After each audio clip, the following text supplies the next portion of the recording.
السلام عليكم ورحمة الله وبركاته. أعزائي المشاهدين جميعا، أخوكم المهندس عبد الله الحقبي على قناة المهندس العربي. سنتعلم في هذا الموضوع كيفية تصميم تاي باك تحت سطح البحر. تاي باك المقصود فيه به فلو لاين، ولكن تحت سطح البحر. لدينا سؤال من الشركة، بناء على هذا السؤال سنقوم بتصميم تاي باك. قال لك Design subsea tie back and riser to fit the following criteria، يعني قم بتصميم تاي باك ورايزر ليتطابق مع المعايير التالية.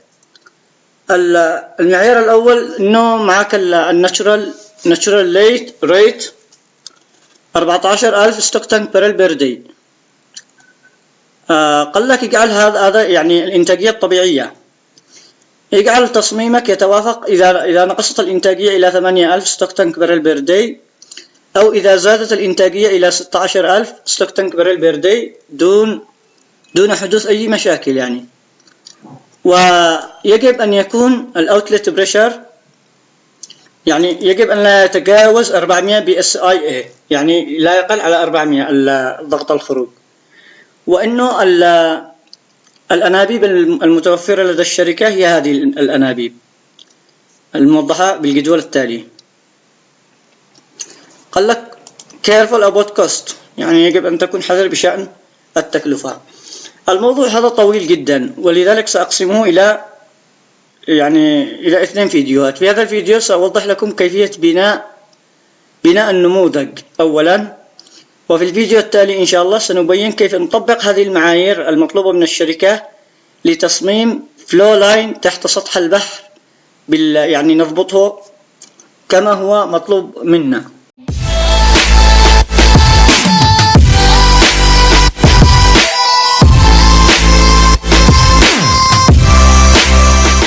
نفتح برنامج البايب سيم، ثم نضغط هنا نيو نتورك، نضغط نيو. هذا يتعلق بالنتورك، الآن نحن بدأنا بتصميم الشبكة السطحية.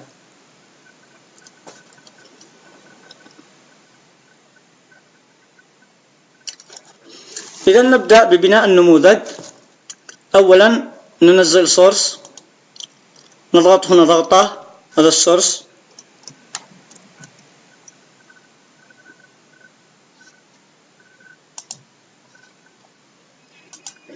هنا رأس الشاشة سورس، نضغط عليه ضغطة بالزر الأيسر للماوس، ثم ننزل هنا ونضغط ضغطة نضعه مكانه.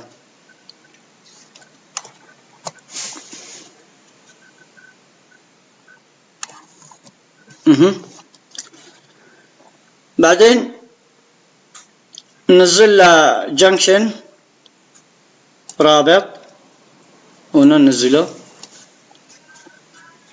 عشان الوضوح. وبعدين سينك بالأخير هنا. طبعا بيانات هذه الأجزاء موجودة متوفرة معنا هنا ببرنامج الإكسل. سأرفق هذا الملف في رابط أسفل الفيديو.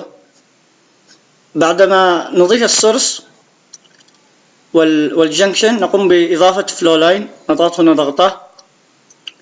أول ما تظهر إشارة صح على حركة الماوس تضغط مباشرة، ثم تسحب حتى تظهر إشارة صح على الماوس. لاحظ هنا الإكس على إشارة الماوس، هنا ظهر إشارة صح. أوكي، هذا فلو لاين اللي هو اسمه تاي باك.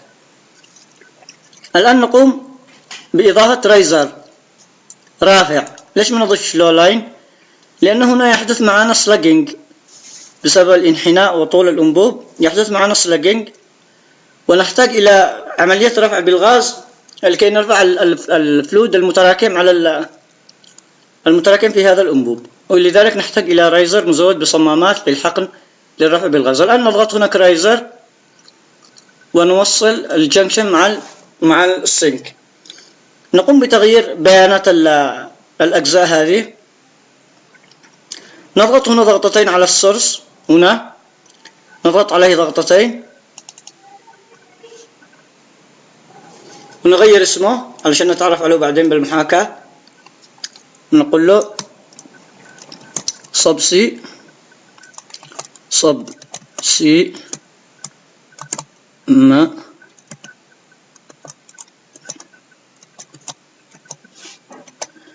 لاحظ أنه إذا تركت فراغ مسافة مثلا يظهر لك أنه باللون الأحمر، بمعنى أنه خطأ، لا يستطيع عمل محاكاة إذا وضعت فراغات في آخر التسمية.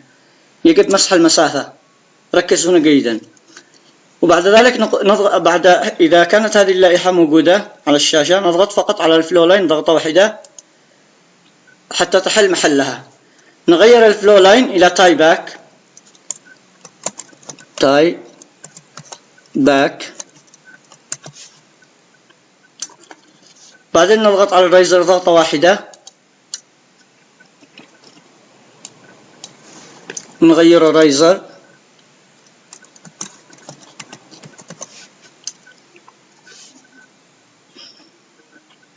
وبعدين نضغط على السينك ضغطة واحدة هنا، نغيره اويل ستورج.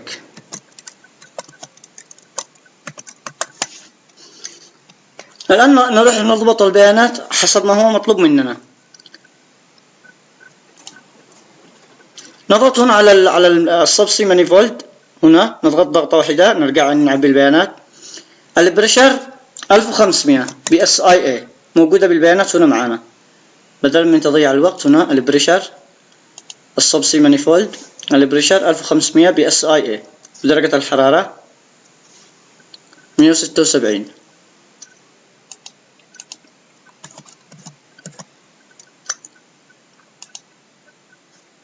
ما نغلق اللائحة، نضغط هنا على التاي باك، ندخل بيانات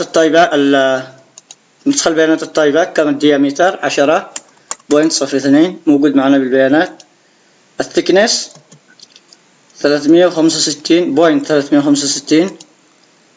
الرفنس 18 من 10,000. وهنا الريت يعني معدل الارتفاع عن سطح الأرض 0 على سطح البحر، عفوا على قاع البحر. طوله 31,000 واللهم صل لحظة بالبايب سيم. طوله هنا لاحظ 31,680 31,680.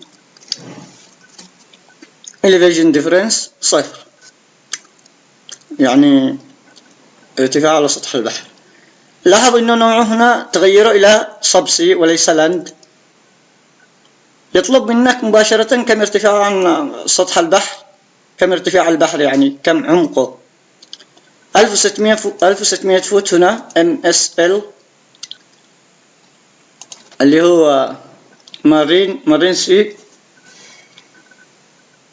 ليفل 1600.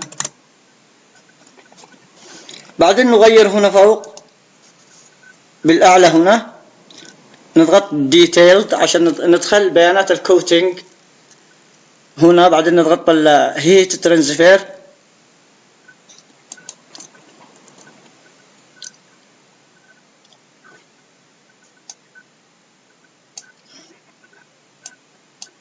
أول تضغط هنا heat transfer اضغط calculate، يظهر لك شكل الأنبوب تحت سطح البحر.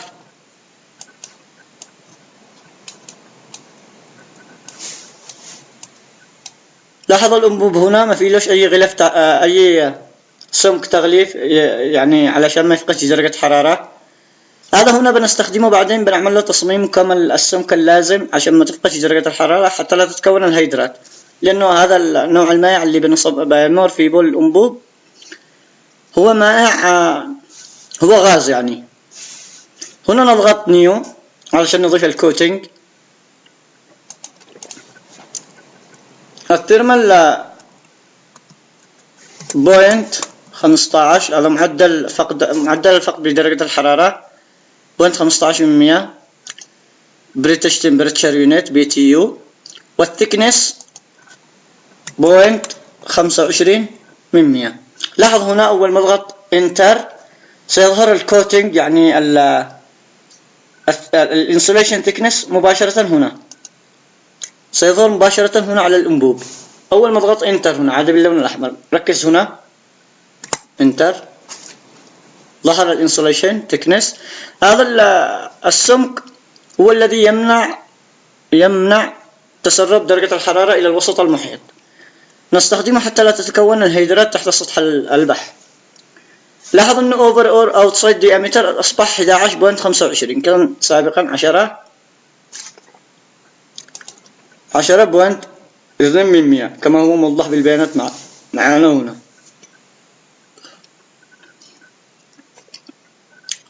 نقول له كلوز.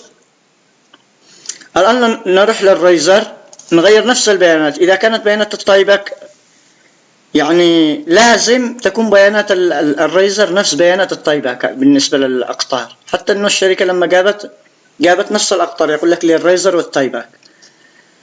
الانسايد ديامتر نفس ما ذكرنا سابقا 10.02،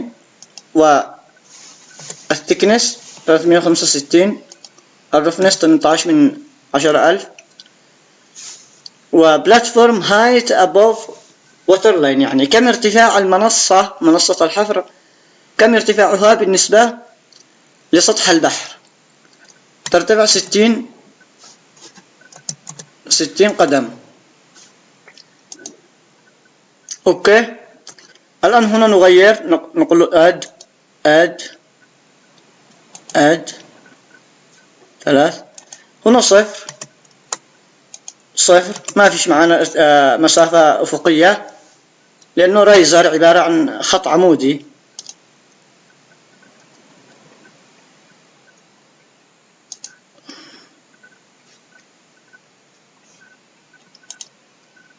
الارتفاع النهائي 1600 كما هو مبين، بعدين 800، بعدين 0، يعني يبدأ من 0 يتدرج إلى، لاحظ هنا الشكل أمامك. بعدين نضغط هنا هي الترانسفير علشان نضيف الكوتنج كما أضفناه سابقا. نقول له كالكوليت، يظهر لنا شكل الأنبوب. نسوي add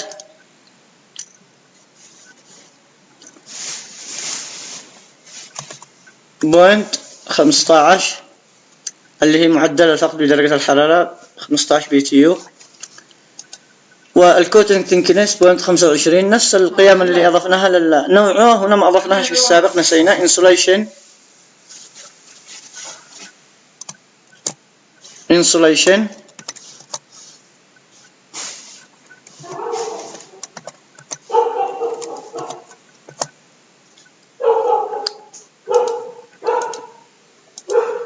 ما أضفنا شنو، نغير insulation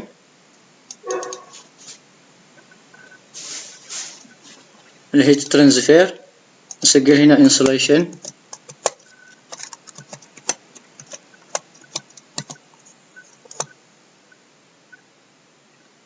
اوكي.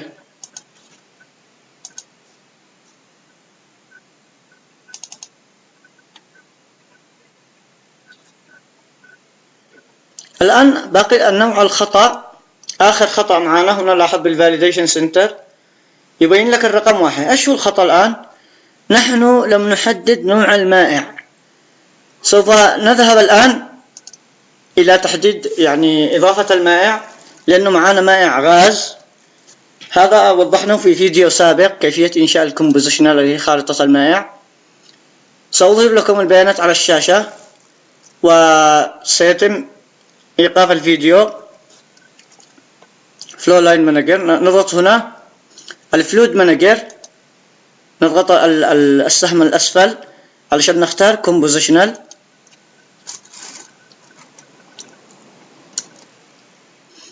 نروح للكومبوزيشنال تاب ونضيف وتر، ميثان، إيثان، بروبان، أيزو بيوتان، أيزو بنتان، وهكسان. هذه المركبات اللي تكون السائل هنا، اللي تكون الغاز عفوا، وتر، ميثان، إيثان، بروبان، بيوتان، بنتان، إيزوبنتان، بيوتان، هكسان، كربون دايوكسيد، C7 بلس. إذن كربون دايوكسيد بالأخير، كربون دايوكسيد تلاقيه بالأخير هنا، كربون دايوكسيد آخر واحد، خلاص أضفناهم كامل ما عدا C7 بلس، نضيفه من هنا نيو، وضحنا هذا الموضوع سابقا. C7 بلس، C7 بلس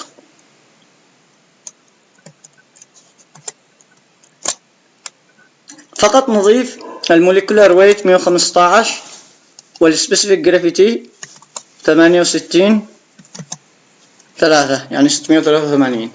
نضغط في الخانة السفلية أو أي مكان آخر، برنامج البايبسيم سيقوم بحساب كافة البيانات المتبقية. لاحظ مباشرة أول ما اضغطها حسب باقي البيانات كامل المجهولة.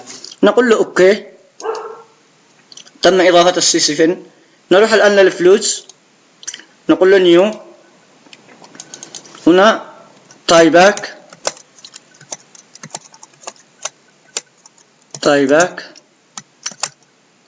فلويد، اوكي. ننقر نقرتين هنا على الرقم 1، طلع لنا مباشرة مركب المائع. نروح ننسخ القيم من هنا كامل، كنترول سي، نرجع لبرنامج البايبسيم، نضغط بالماوس ثم نسحب للأسفل عشان نحدد كافة القيم، كنترول في، يحسب لك مباشرة خارطة المائع. إذا طلع معك هذه القيمة 47.255 و 9.98 اللي هي الوتر كات، يعني حساباتك متشابهة مع حساباتنا. الآن نقول له كلوز، خلاص أضفنا يعني مركب المائع. نروح للمابينج، فلويد مابينج، لا عفوا، نقول له برضو كلوز، هنا نقول له كلوز. الآن نروح للصبسي مانيفولد، ننقر نقرتين، تظهر لنا اللائحة مع شكل اختيار. الآن ظهر لنا المائع اللي كونوه هناك، نضغطه اوكي، نقول له كلوز. الفاليديشن سنتر الآن باللون الأخضر، بمعنى أننا قادرون على عمل محاكاة لهذه الشبكة وتصميم الفلو لاين هذا تحت سطح البحر مع الرايزر، واختيار أفضل سمك لعزل هذه الأنابيب حتى لا تنفق درجة الحرارة وتكون الهيدرات. في الفيديو التالي سنبين كيف نقوم بعمل محاكاة لتصميم التايباك واختيار أفضل نصف قطر اللي يتوافق مع 8000 ستوك تانك بريل بير داي و 16000 ستوك تانك بريل بير داي. يعني لازم نختار البايب اللي يتوافق لما تنخفض الإنتاجية إلى 8000، بمعنى إنه ما تتكونش هيدرات، ما يحدث مشاكل.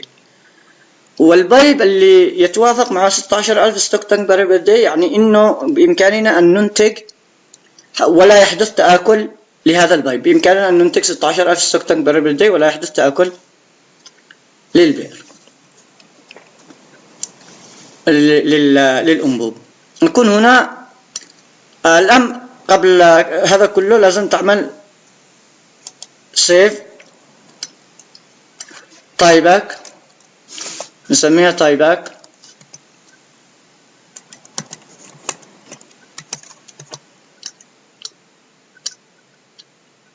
اوكي. نروح لليوزر لأنه البرنامج نفسه يسترجع البيانات، يسترجع الملفات أسرع من أي ملف آخر، ويتعرف على اليوزر فقط.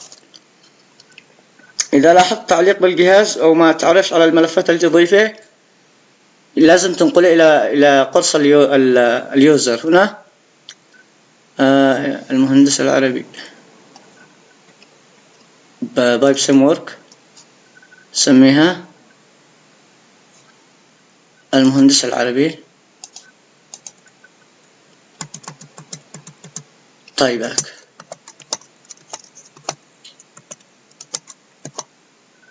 سيف. اوكي، اذا انتظروني في الفيديو التالي، سأبين لكم كيفية المحاكاة وتغيير الإعدادات لتتطابق مع هذا العمل. استودعكم الله، والسلام عليكم ورحمة الله وبركاته.